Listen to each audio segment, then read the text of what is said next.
Kementerian Keuangan mencatat defisit anggaran pendapatan dan belanja negara atau APBN tahun 2025 sebesar 31,2 triliun rupiah atau sekitar 0,13% terhadap produk domestik bruto pada Februari 2025. Angka defisit ini melebar jika dibandingkan defisit periode sebelumnya sebesar 23,5 triliun rupiah atau 0,10% terhadap produk domestik bruto. Kementerian Keuangan akhirnya menggelar konferensi pers terkait APBN kita edisi Februari 2025. Hari ini 13 Maret 2025 yang diakui terlambat karena data yang masih belum stabil sehingga belum mengumumkan realisasi APBN bulan Februari 2025. Di sisi lain, laporan APBN kita edisi Januari 2025 tidak dirilis lagi ke publik, seolah hilang dari kalender anggaran karena dinilai tidak lagi relevan.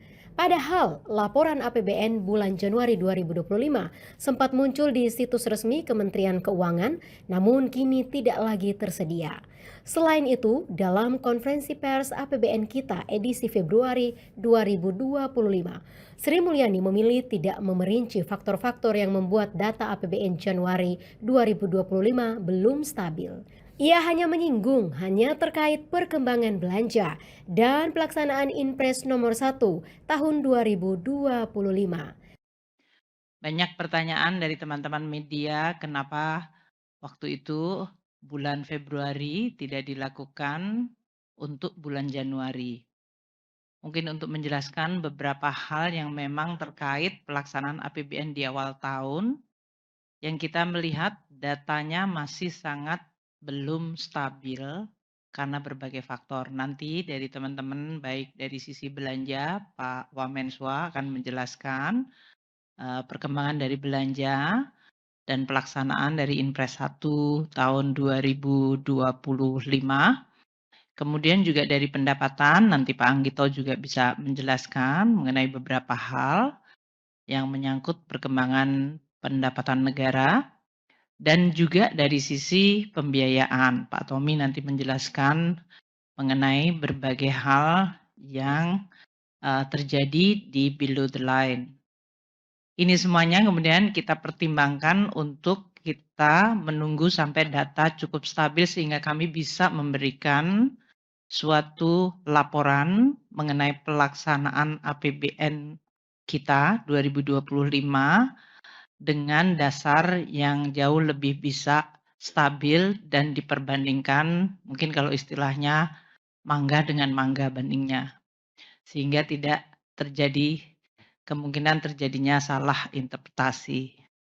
Kementerian Keuangan mencatat pada Februari 2025, APBN 2025 mengalami defisit sebesar 31,2 triliun rupiah atau 0,13% terhadap produk domestik bruto. Angka ini melebar jika dibandingkan angka defisit pada bulan Januari 2025, yakni 23,5 triliun rupiah atau sekitar 0,10% terhadap produk domestik bruto. Defisit APBN disebabkan oleh pendapatan negara yang lebih rendah dibandingkan kebutuhan belanja negara yang meningkat. Tercatat, pendapatan negara per akhir Februari 2025 mencapai 316,9 triliun rupiah atau setara 10,5% dari target penerimaan sebesar 3.005,1 triliun rupiah. Sedangkan realisasi belanja negara mencapai 348,1 triliun rupiah atau setara 9,6% dari target APBN sebesar 3.621,31 triliun rupiah. Maka kinerja APBN demikian. Keseimbangan primer mencatatkan surplus sebesar 48,1 triliun rupiah. Sementara di sisi pembiayaan realisasi anggaran mencapai 220,1 triliun rupiah atau 35,7% dari target.